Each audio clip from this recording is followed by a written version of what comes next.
Josh, welcome to the show, man. Thank you. I'm glad you're here. We could take this conversation a lot of ways, man. This is there's a lot to talk about with the company, with BiggerPockets, with podcasting in general. It could be helping companies, investing in companies now. But what I want to start with is we're going to take it back to the beginning for people who don't have the context. Starting BiggerPockets years ago, why did you start this in the first place? So we're going back like 18 years or so ago, long time. I was trying to find myself. I was trying to figure out what I wanted to do, who I was. I mean, I had no idea. I really had no Mhm. idea. When I had started it, I had bounced from being a stock trader, went into the entertainment business, was doing stuff in the entertainment business in New York, brought me to LA. Ended up getting a teaching credential, substitute teaching credential, was doing that. But all along, I'd always been interested in finance and um, at some point, real estate. And so one day I'm teaching, and my brother reaches out and it's like, hey, I want you to learn a little bit more about what I'm doing with some real estate. And I was like, oh, yay, somebody I know is, into it. So tell me. And he told me, and I was like, oh, this sounds great. He had bought a bunch of apartments and it was cool. It was cool. And I was like, all right, I got to learn more. Let me come and see what you've got. And maybe you can show me some properties around the area. And we can kind of dive in. So we did that, and I ended up leaving with two buildings under contract. And um, the idea of this future bigger pockets was kind of born. It wasn't really in my head, but Yeah. um, this led to it because I realized that there was all this stuff I didn't know. I had no idea what I knew. I had no idea what I didn't know. And I was like, hey, what if I can take all this information that's out there and put it together in one place? That'll be helpful to me. Oh, wait, that'll be helpful to other people too. Oh, and by the way, as I'm trying to figure all this stuff out, the only information I'm finding right now online is from these kind of late night TV get rich quick guys, and like Yep. it just doesn't feel super like good to me. Not my style of education, the pitch in your face. And so I was like, let me just start building something to help myself out. So totally selfish, start building the site, nights, weekends, free periods, and little by little, end up hiring. And at some point, I took a bunch of savings and hired a firm out of India to develop, and that was a big disaster because I didn't know what I was doing with that. Lost pretty much everything. Was going to shut it down. Went back. Hustled the next 7 years. Got super burnout. Was about to quit. Wife in tears with my wife, and she's like, Josh, don't quit. This thing is, we were living off of it at that point, just the two of us. We had no employees. 8 years in, eight Yeah. years in, and not living fat. We were living, but okay, not great. And I hired a consultant to help me figure out what to do, and he was great. And ultimately, I ended up not quitting and hiring my first employee. And then from there, it started to scale. I was able to kind of get out of the day-to-day grind and really focus on the 1,000-foot view, and start to scale this thing. And in that period, we launched the podcast, we launched our publishing business. We got really good um, at attracting users even faster. We got good at servicing those users better, and you know the term growth hacking, at some point therein kind of came about. So we were doing that. And little by little grew it into this amazing thing, a huge audience, big business, and went through some family stuff, and had to step away to take care of one of my kids and full time.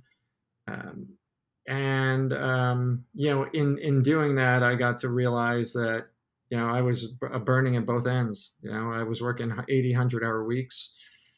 I was burnt out. I loved the business, still love the business, but Yeah. wasn't loving my job at a company with 60 or so, 50, 60 people. um, that wasn't as much fun for me as it was when it was, me or You. me and 10 other people, right? Um, and then so ultimately went towards an exit and started a process and ended up exiting to a PE shop about 3.5 years ago. And then the last 3.5 years, I know this is a long answer to a short question, but in the last I three love and a it. half years, I've learned what it's like to be a board member of a company, which has been just eye opening and fun in a whole new way. Very, very different than doing the day to day. Yeah. And I've been angel investing amongst other things, which has been interesting. And then also advising some startups, um, as they come up. So I don't know if I even answered your So question, but that's what's up. that's not much is what you're saying. It was an easy, straight, smooth sailing from start to finish. Huge acquisition. You knew exactly what you were doing and everything, right, Josh? Lifestyle business to small family business to actual growth company and on and on and on and on and on. Anyway, yeah, All stages. A couple of things I want to go back to that I've heard before, and obviously from researching this, I've heard things about the story. 8 years without hiring an employee. Why that amount of time, or like why at that point in time you're like that was enough? Not like 6 years in, not 5 years in, 4 years. You know what I mean? I'm curious on the timing on that. I was really dumb. It's a learning experience, Josh. You're learning. Well, so look, the first 2 years, it wasn't even intended to be a business. It was Yeah, a hobby, right? I was doing it nights, weekends while teaching. I quit my job after 2 years. Maybe I was making 10 grand a year, maybe after two yeah, years. I doubt I was making that much. Wife supported us. And uh, so I didn't have the money to pay anyone. I didn't want to go into debt and I didn't want to raise money. yeah. Although I did meet with VCs to talk about it and they all said I was crazy. So, anyone listening, by the way, they don't know what they're talking about. Oh, yeah. And we also don't know what we're talking about. So trust your instinct Yep. because, if you've got an idea and you really believe in it and you're willing to kind of suffer, which I did, to get through it, you may actually get there. I've seen a lot of companies not make it because of timing, they were too early. I've seen companies not make it because of bad investors. I've seen companies not make it for a lot of reasons, and I've seen people just really work their way through the grind to get through it on companies that everybody said was going to fail. So don't listen to anybody. Take everything we say with a grain of salt, Yeah, and make your own informed choices. I'm not saying work at something that's clearly failing forever. We were not failing; it was growing. I just yeah, I waited 8 years because I didn't want to take on debt. I wasn't making enough money at any of those points to really hire somebody. And when I ultimately did hire that first person, um, we had to figure out how to change our lifestyle uh, in order to afford that employee. And by the way, again, we were not living, going out to eat 7 days a lavish week. And lifestyles. Yeah. yeah, yeah, it was not lavish. At that point in time, so you're 8 years in, you hire this first employee, not lavish, but it is supporting you. The business was at least, and you've been doing it for then like about 6 years or so full time at that point because you quit your job 2 years in. So like that point, hiring that employee, then how did you find them, and like what did that look like in terms of okay, this is the first time you brought someone on. What were they going to do? What were you going to do? Because it's a whole total shift. I'm curious about that too. Yeah. So to be fair, I had hired contractors prior to that. Yeah. Those contractors were always uh, developers, Yep. and so this first employee was a member of the community. So BiggerPockets was a social network I had Yep. built. They were a member of the community. They were in love with the community, and they were a success story of the community. Yeah. So I hired my first passionate employee who believed in what I had built. Which, by the way, hire that person. Like if you find somebody in their milk toast, man, move on, find the next one. I don't care what the resume says. I don't care if they were Harvard MBA, Yale. I don't care if they came from Uber, Google. It doesn't matter. If they're like there for a paycheck and not there because they're passionate, especially in the stages of like 0 to 10, 15, 20 people, bye bye. You don't need them Yeah. because they're going to bring trouble. And this is not just from my experience. This is, uh, ultimately, I speak to a lot of people. So yeah, um, just be aware. So yeah, I brought him in, and his job was help me take over some of the administration of the community, help create more content because I was producing and running and managing a team of writers. We were putting out when I hired him. I was managing, I believe, 25 to 30 articles a week on our blog, along with Jeez. a community of a couple 100,000 people, I think, at that time, along with all the support that comes with that, along with dozens of advertisers, and so on and so on. Oh yeah, and I did that all by myself. Thus, the 80 to 100 hours a week. Are you saying it takes time to write these articles and create I'm content? saying, man, what what was I doing? What was I thinking? Well, you're Anytime obviously somebody gives passionate me, about it. anytime somebody, yeah, exactly. Anytime somebody gives me an excuse like, oh, like I don't have, that's a lot of work. Oh, yeah, of And course it is. You got to do it. You got to do it. okay, with that in that time period. So even just to give us a overview here. So people who aren't familiar, Bigger Pockets is massive. There's like 2 million plus members. There's like 100 million downloads of the podcast. Most people should know that. But going back to that point, you mentioned all these articles you were writing. In the inception of the site, I wasn't writing them all. I was, yeah, many correct. of them. I was, well, no, no, I wrote some. No, Okay. I realized that I was not the expert. And Yeah. so at no point did I ever want to pretend to be the end all be all expert because I wasn't. And so my thesis was I'm going to bring in the experts. I'm going to be the hub where the experts come in. I'm going to help manage, edit, Yeah. and help them shape their content in a way that fits what the people want. Because my goal was democratize information for real estate investors because it didn't exist, and we did that. So sorry to cut you off, but I just No, no, wanted. no, it makes sense. So producing that I was that amount I of was a content. producer. Yeah, that makes sense. In that, take us through the overview of like going from blog posts to podcasts, other medium. Obviously, even now you have like 900 something thousand YouTube subscribers, for instance. Like the progression of that, I'd be curious about in terms of Bigger Pockets from different media formats. I everything I ever did was look at something, realize that we needed to be there, and figure it out. I mean, I didn't go to college for this. I was a marketing guy in college, and marketing in college was not online marketing. I figured it out. There was no Pat Flynn, Ah, guide to online marketing when I was doing this.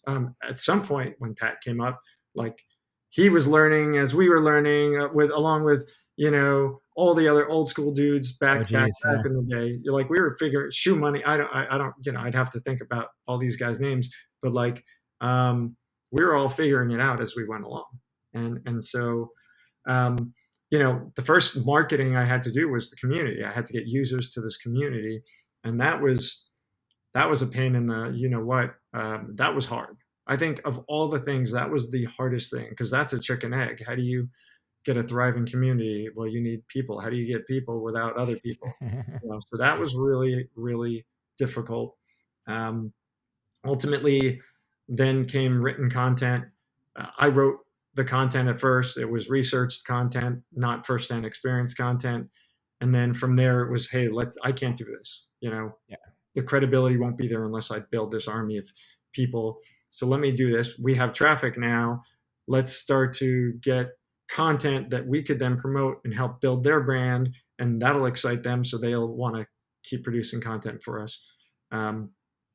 And so that then came that podcast was like a hey podcasts.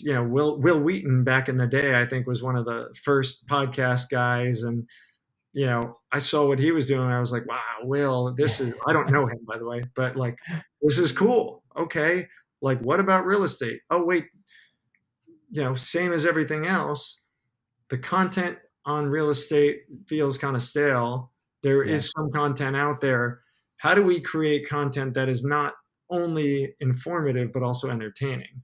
So the basis of our show was like, I mean, we literally were like, let's take the Howard Stern show and turn it into an informative real estate Real estate. Mm. show. So let's kind of have this relationship where we're kind of Robin and Howard, basically, Yeah. we're Brandon and I, and um, through that, we can bring in third guests and we can actually dive in. So you'll get to know us and our relationship with one another, and then beyond that, you'll want to learn from these people that we bring on, and that proved to be very, very successful. The show's, still one of the top, I think, 10 business shows in Yeah. the world, and massive, massive show. I did, I think, 250 shows or so. I think we're on 500 something. I don't know where they're at now. Yeah. Um, but people love that arc of following the relationship between he and I, and our thoughts and our, who we were, along with learning from these great teachers. Publishing came about.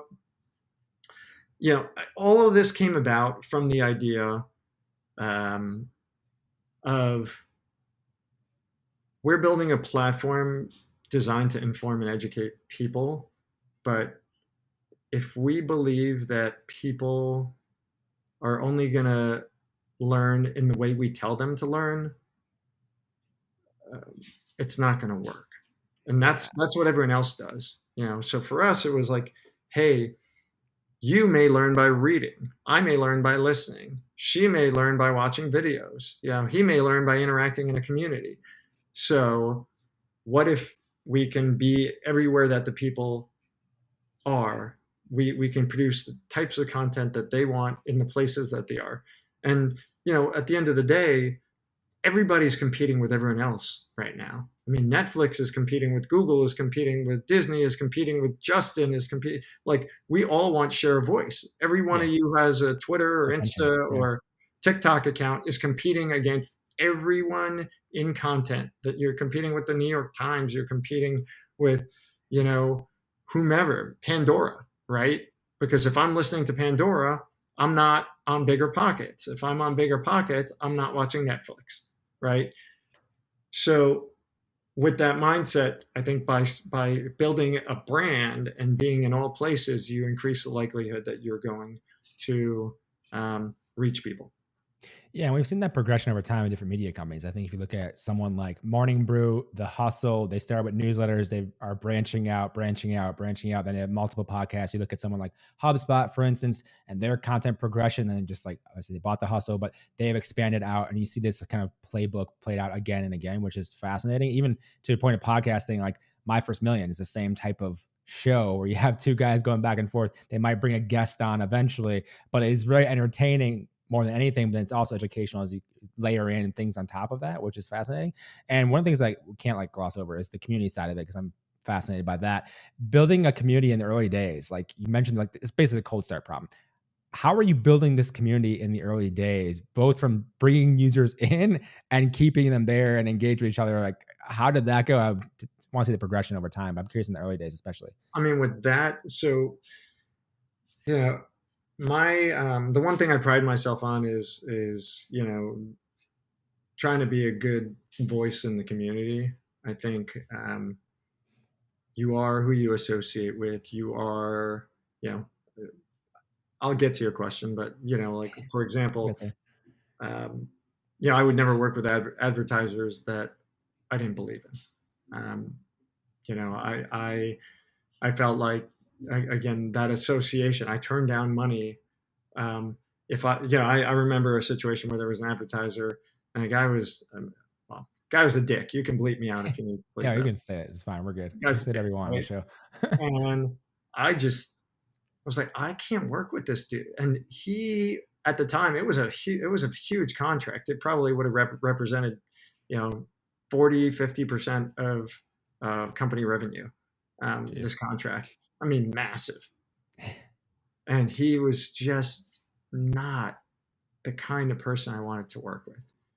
Mm-hmm. I was like, talk to my wife, and I'm like, I can't do this. It's like, if it's just about money, it's gonna suck. So I turned down the money, and I realized I felt good. It felt good. Um, the community is the same way. I mean, with the community, uh, so first, the genesis of the community was really there were other communities, and they were all, at least I believed, feeders to the late night TV guys and gals. And so I never felt like I was getting information without some kind of upsell. So um, when I created the community, I created this strict set of rules. It's like no pitching, no upselling. You have to use real name. Of course, people broke that, but like, you Yeah, know, yeah. we wanted it to be that, right? That was the goal of where we were Yeah, the going. aspiration. Yeah, and that created tension amongst people who would show up who were like, I don't have to do that anywhere else. Whatever, I'm going to do what I want. And I said, cool, we'll see you later. Bye. And we'd throw them off. And that was never fun because there was always anger and drama. But like the beginning was, I went to ancillary forums. I never went to the other real estate forums because I thought that was shady. Going to other forums in the niche and trying to steal users. I thought that was just not the way to go. Even though I disagreed with their models, like that's not how I operate. Yeah.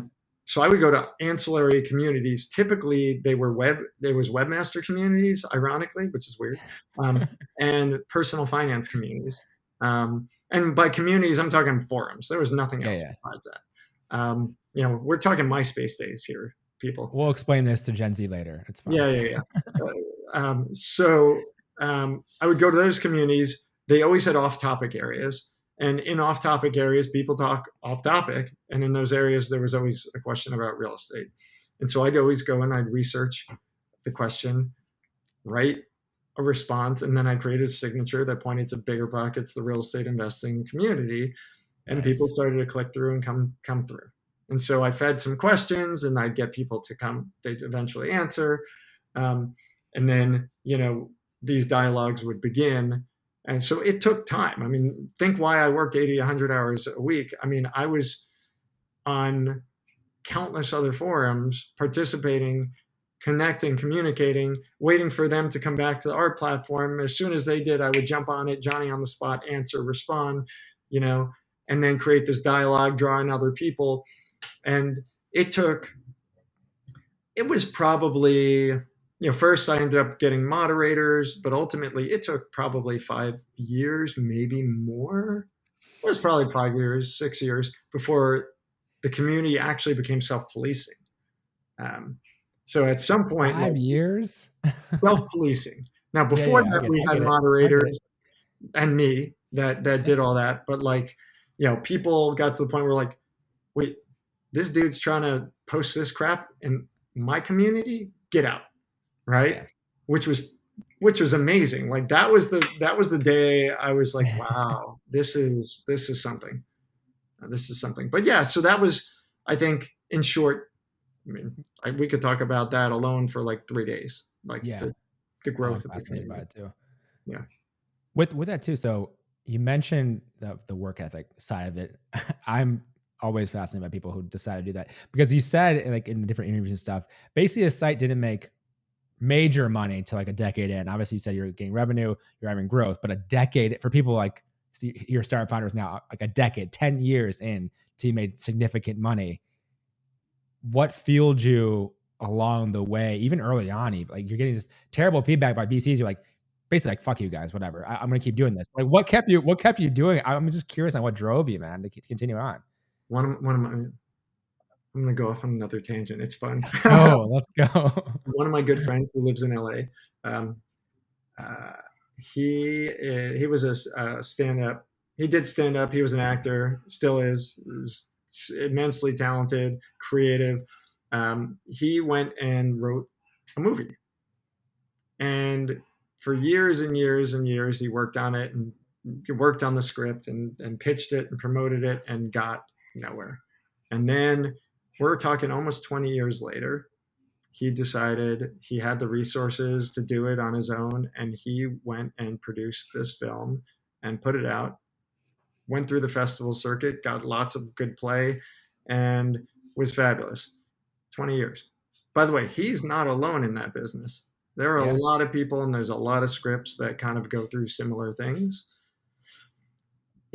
What drives him, what drives me? I think it's probably something similar. In my case, though, I was getting daily feedback from users that Mm, this thing that I had built was transforming their life.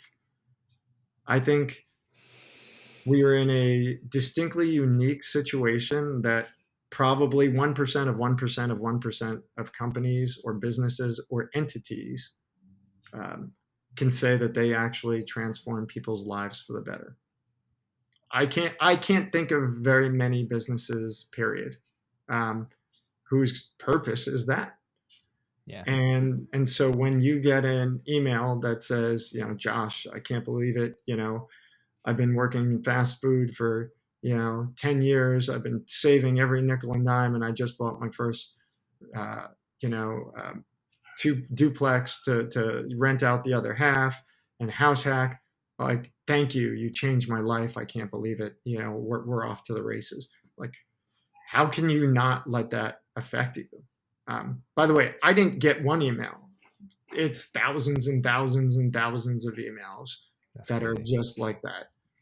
Yeah, crazy, right? So that, as hard as it was, as stressful as it was, as much as I struggled, that's what brought me back. That's what kept me from quitting the probably half dozen times that I was like, I'm done. I can't do this. It wasn't anything to do with the 27 cents in Google AdSense you were making in the early Yeah, that days? was that first check was amazing. Do you have I I remember my mother-in-law still will come and talk about that check. She would like that was getting that first check It's changed. huge. Mhm. Massive, massive. I I remember, so my first business was a personal training business, and I remember I posted an ad on Craigslist to do personal training, and someone signed up for an entire summer. It was only the summer. It was between like my junior and senior year of college, and they signed up for the entire summer to do training. I'm like, I'm gonna be gone at the end of summer. Like, I'm gonna be like, it's not even like an ongoing thing. Like, this is like 10 weeks. And they signed up and paid up front. I was like, I just made money from the internet. Someone paid me to do this thing. Like, this is insane. And then like when I had my first like sale of like a product or a course or something, it was like, wait, what? I was sleeping and then something came in and this sale came in. And like, for any entrepreneur who sees that, it becomes real. You're like addicted. You're like, wait, there's impact. Like, I did something with people. Like, money came in. Like, that's crazy to me. Like, that those early wins are so huge, and a lot of people don't even ever get that. In the entertainment business, we call that mailbox money. It was, you do a commercial or something else, it's residuals. Hmm. This random checks will just come in, mailbox money. Like, Yeah. there's nothing better than that. My friend mentioned that too, actually, from a movie she did like one time. It was like, yeah, money still comes in every month or whatever, like these royalties years later, which is kind of insane. So it took that much. And then I know, like, on a podcast you did for, it was like Nathan Locke's podcast or something, at some point in time in 2015, you were making like, you had like 10,000 paid users, let's just say, 10,000 plus, 10,000 plus. So probably more than that. But you had a lot of paid users in 2015. That period, take me through like that period once you were making serious money, how you thought about growth, building the team, like how did it progress? Because you mentioned now earlier, you're like, this is a different business. I didn't really want to run with this many employees and whatever. Not the same as when it's just So you. I did want to run it. Yeah. Pro, let me put it this way. Yeah. Everybody warned me that you get to a certain point and everything changes, and I was like, what do you know? Meh. Yeah. And they were right. You get to a point where you can no longer manage everyone on your team. It just it the numbers, the law of big numbers, right? It makes it impossible. And so at some point you have to hire a management layer. At some point you have to put people under other people. That, to me, was the beginning of the end of the fun Mm. of building the business. Now, it was still an intellectual challenge because, again, everyone was like, it's totally different. And I was like, I can do this. They're like, you can, you may not want Yeah. to. And I did. And I was stressed out. Like, Yeah, gosh, man. because no, look, ultimately nobody does things the way you want them done. And if you want them done right, you got to do it yourself, so to speak. you know Management, you know oh man, I got to pay somebody to just oversee people. Like, what am I, what? Like, are they not? Why are they not just producing? They need to do and create. Like, what? That's for people like me. That's hard. I'm not the guy that likes managing managers. I'm not the guy that likes middle management. Yeah. I don't like that. Like I it's a necessity, but I don't like it. And so I didn't know I didn't like it until I was doing it, and Yeah. but I didn't like it.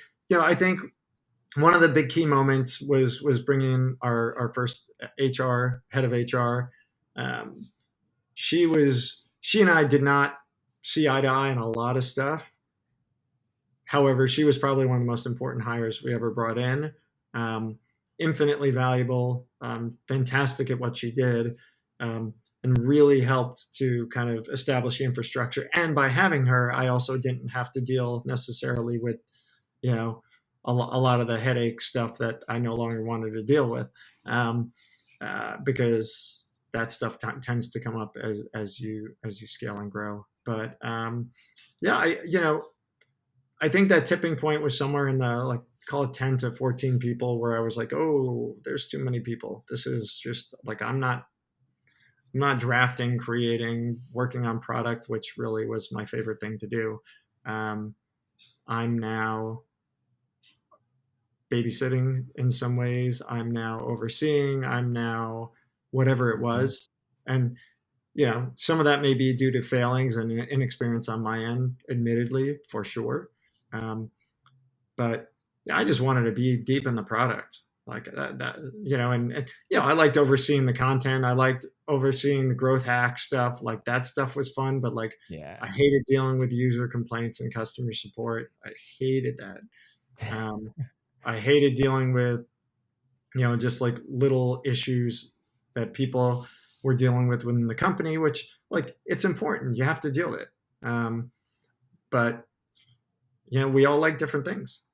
And so what you're good at, and what may not be what you like, and what you like may not gel with what you're the best at, and so on and so forth. So you've got to kind of figure that out. I think I suffered for too long, because, like, I had to prove to myself, and somewhere on my shoulder was a chip from the "you can't do it" from the VCs, and a chip from all the people who are like, yeah, you're never, yeah, you'll make it to 10, 12, 15 people, but that's a wrap.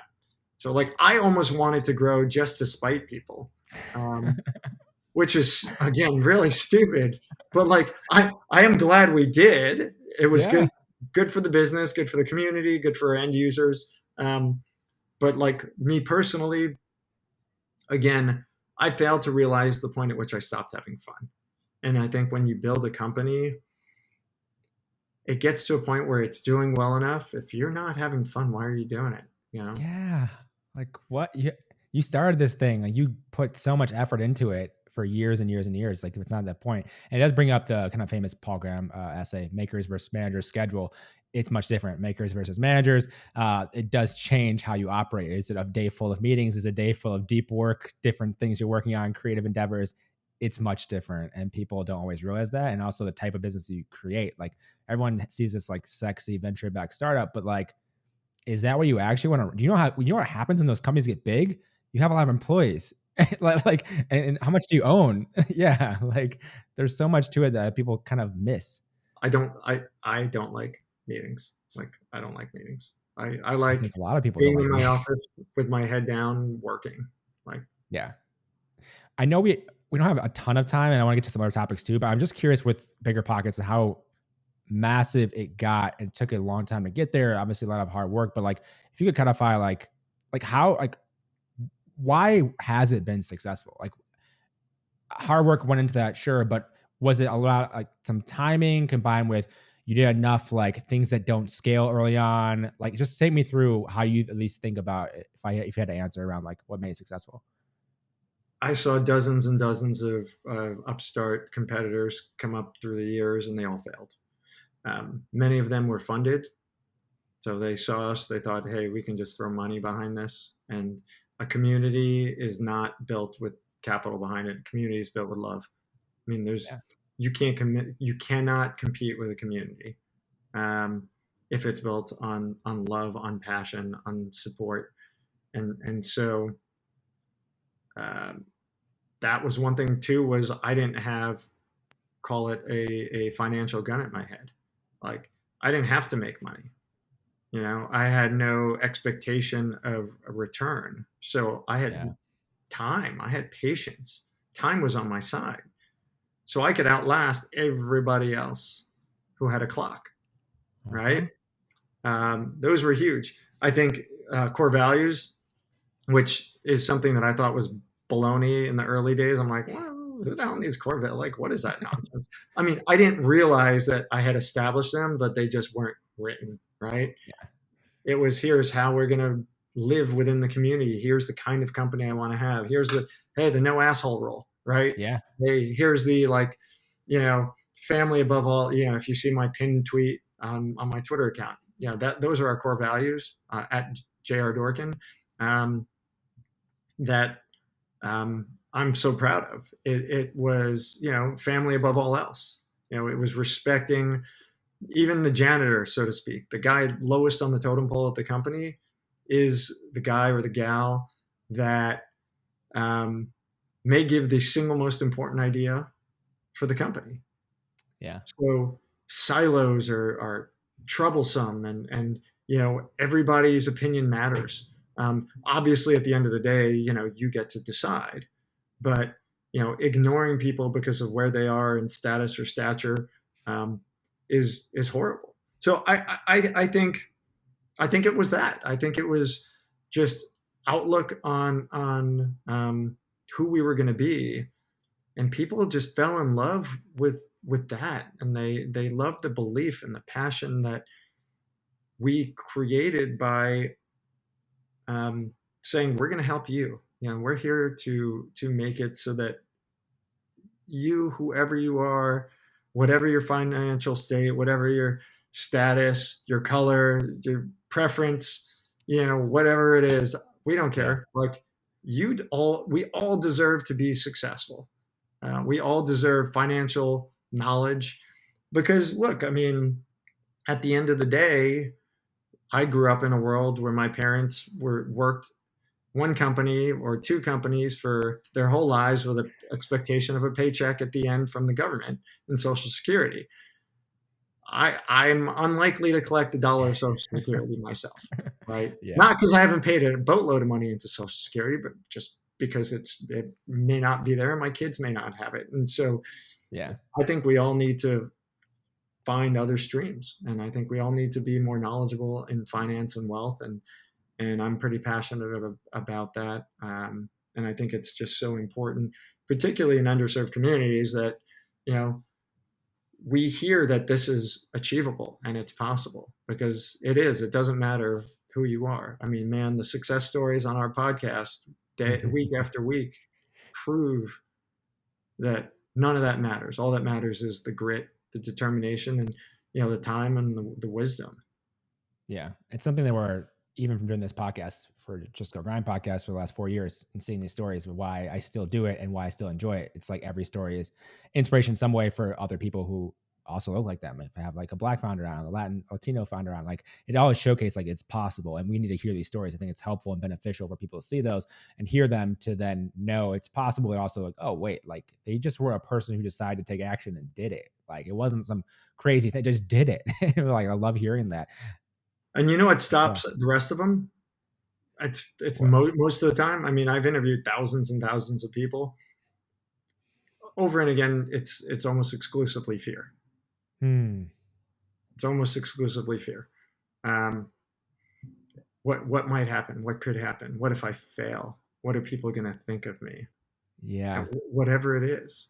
You Um, know, if you I, don't fail, if you don't try, you don't fail. But if you don't try, you don't succeed either. So I was just interviewing Samara Hernandez from Chincona Ventures, venture capital. She's raised like a $52 million fund investing mostly in like underrepresented founders. And we were talking about how like, yeah, what's the alternative? Like for her raising, like first one was like 6 million, this one's 52. It's like you just keep going because what's the alternative? You don't have another option really. And same with we were talking about Matt Conwell, who had his fund did like 1,000 some meetings, and it's just like, yeah, I kept having these meetings that's what I had to do to get it done. Like if I would have done less meetings if I could, but I couldn't do that because I wasn't going to get it done that way. So it's like there's just no alternative, you know? Well, unless you're an overnight success, and that's what.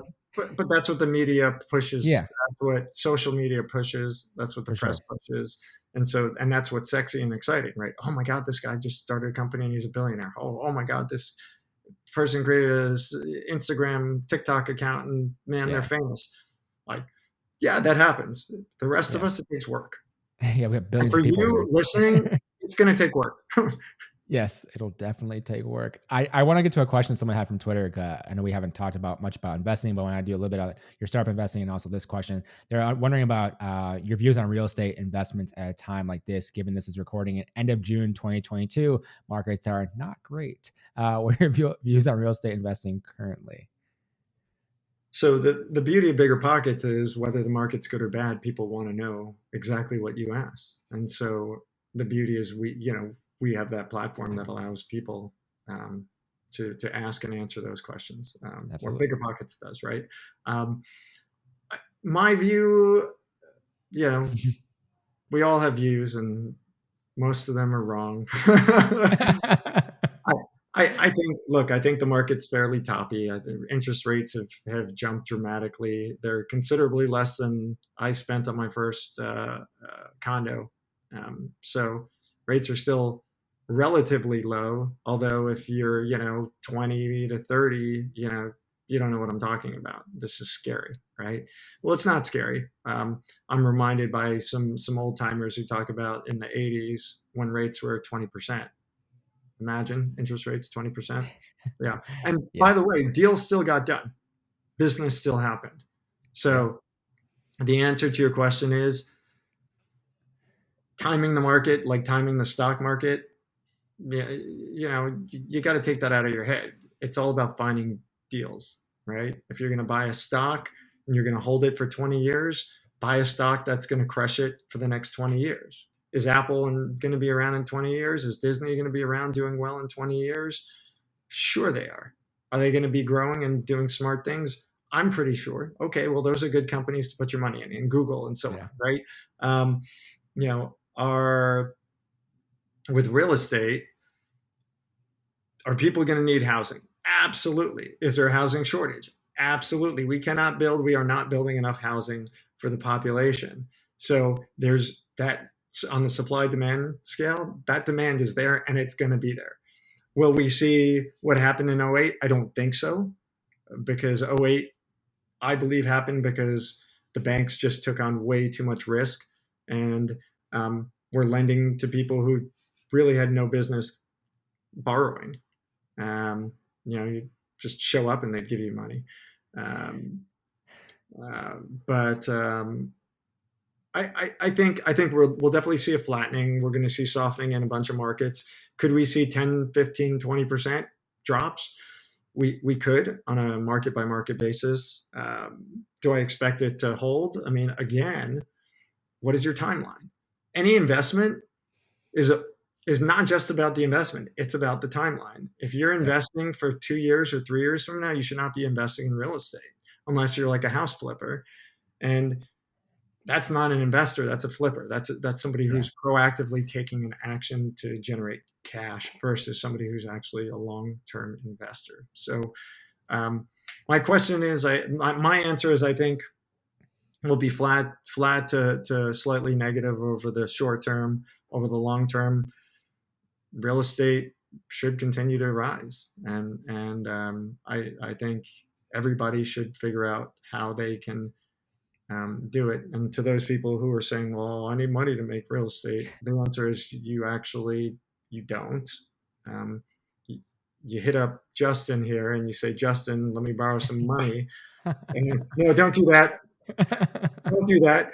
No, but like you can partner with people who Yeah. do have money that and go in and take a small piece of a deal instead of the whole thing, Yeah. and make those first checks. and then you do it again until you can do it on your own, right? There's ways to do it that are not shady, not scammy, totally legit. Um, and it just takes the education, and I think that's where the company I built, BiggerPockets, does well in helping people out. Yeah, I'm glad you mentioned the time frame. I think it's an important note on that because obviously we think about that a lot at Vitalize with our firm. We're thinking of, oh, it's 10 years, whatever. And even someone, I don't know what, I read this somewhere, like talking about the rate of return, like, oh, it's you have like a 3x fund or whatever. But does it fund 3x in 8 years or 12 years? Like it matters. The timeline matters. This internal rate of return changes off of a time frame. So you have to think about that when you're investing. I think that's maybe overlooked sometimes on like this exit potential or when the exits happen. Even as an angel investor, it's the same type of thing. Like how when are those companies you're investing in actually exiting, and that matters as well. For you, as we have the last few minutes here, just curious on how you got into more startup investing, interest in that, and maybe how you're thinking about that as part of your overall kind of portfolio. Sure. Before that,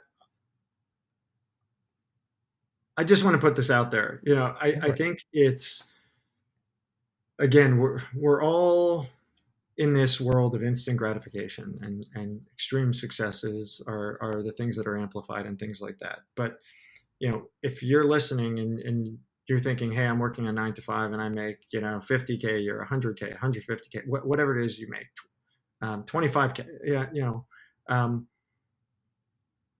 we all think, oh man, I want to be rich, right? I want to make a lot of money. I want to be rich. And that number changes, by the way, over time. As you make more money, you want more money. Your lifestyle Yep. creeps up. It's called lifestyle creep, right? And you need more money to live the life that you want to live for most people. Um, a successful business might be a business that generates $1 million a year that you have, 40% margins on, and you're making 400K a year off this business with, let's say, no employees or one employee, right?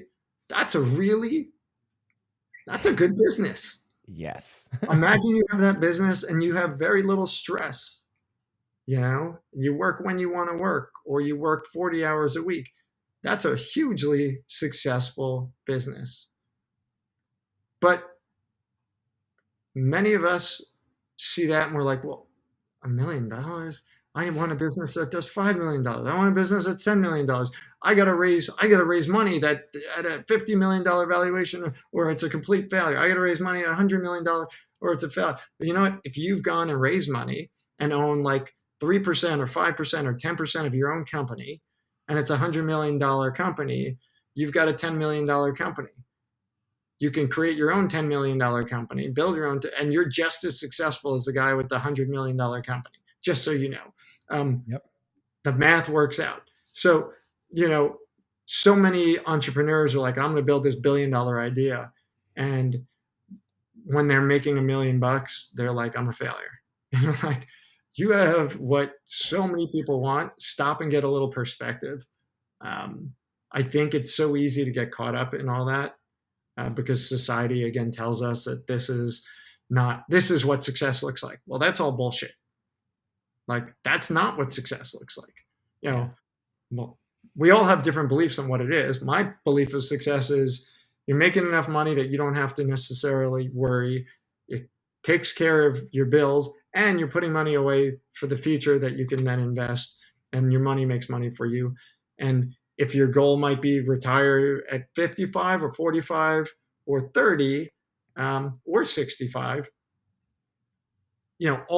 all of these are feasible. It just depends on what you want to do, right? Yeah. And the kind of lifestyle you want to have. Because I gave up my lifestyle for a long time. I lost my friends. I had no hobbies, and all I did was work.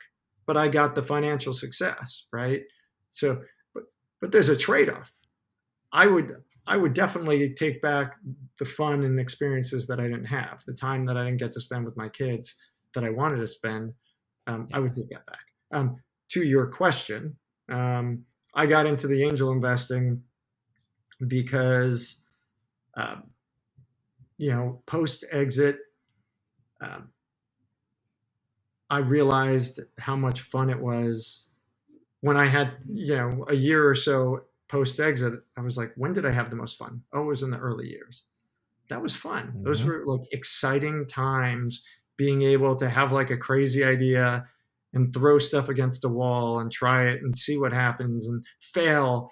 And by the way, not quit when you fail and not give up on what you just failed on, but try a little angle on what you just failed on. Try another angle on what you failed on instead of saying, oh, I failed on this. This sucks. It'll never work. That doesn't mean it'll never work. It just means your current iteration at the current time is not working. Right.